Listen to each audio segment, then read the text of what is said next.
Hey guys, Spud here, as always, and today we're taking a second look at the still very new DCS F4U-1D Corsair from Magnitude 3.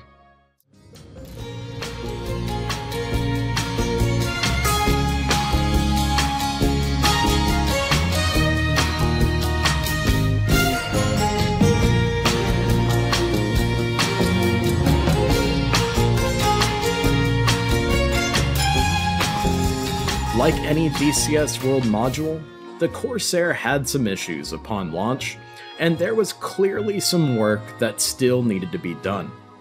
However, at the time of release, I could see there was amazing potential for this module, and right off the bat, it was already my favorite Warbird in DCS World by quite a long shot. For sentimental reasons of having family members who flew in the Pacific and Korea, as well as the absolutely stunning artwork done on the module by Magnitude 3's developers. As stated in my initial review of the Mag 3 Corsair, my two biggest gripes with the aircraft were the sound effects and the flight model. On initial release, the sounds were very weak and tinny, and lacked depth and punchiness, while the flight model made the aircraft feel light as a feather and extremely sensitive, to the point of feeling unrealistic in parts of the flight envelope. And then of course we had the usual slew of new multiplayer bugs and such as the landing gear showing being stuck in the extended position for all other clients flying around you. But thankfully, with the latest DCS World update, a huge slew of changes came to the F4U, which really took care of a number of these issues and added some more depth to the systems of the aircraft itself. The sounds of the Corsair seem to have been updated quite substantially.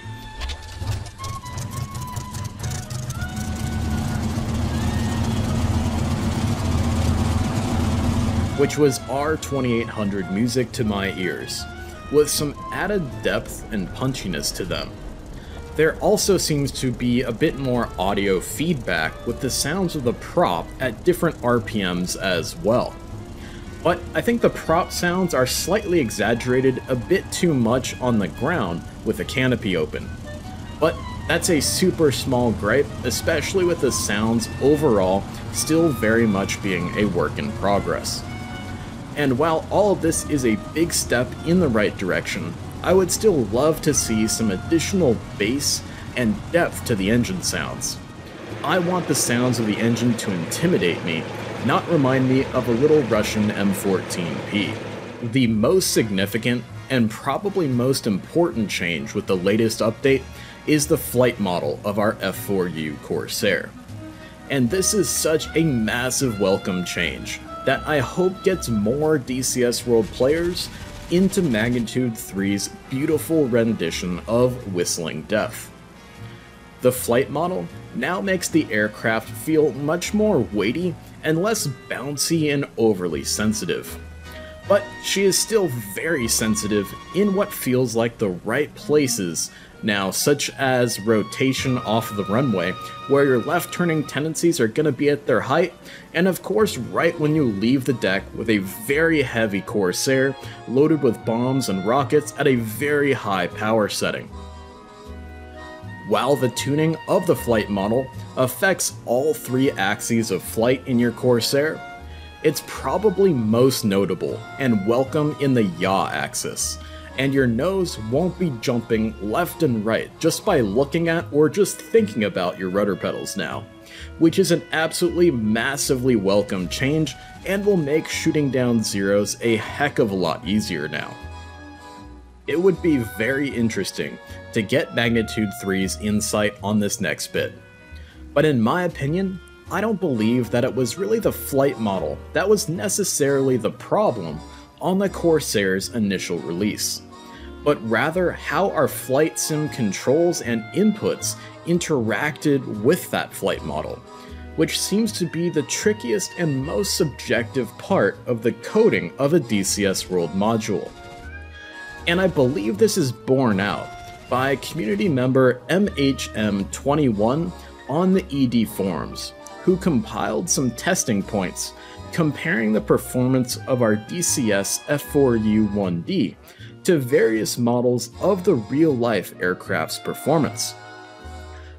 I have MHM21's post pinned in the comments down below, and I think you'll find it very illuminating for sure. And keep in mind, he did post this prior to the latest DCS World update that made these flight model changes.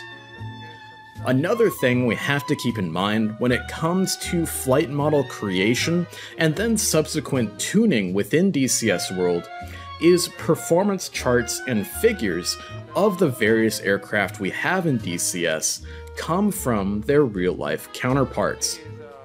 Many DCS World players, myself included, push or have pushed their aircraft far beyond what any World War II or modern-day Warbird pilot would ever do, thanks to physical forces and limitations, along with pure survival instinct of a pilot who wants to survive the war to go home, or a pilot flying a priceless artifact in the modern context.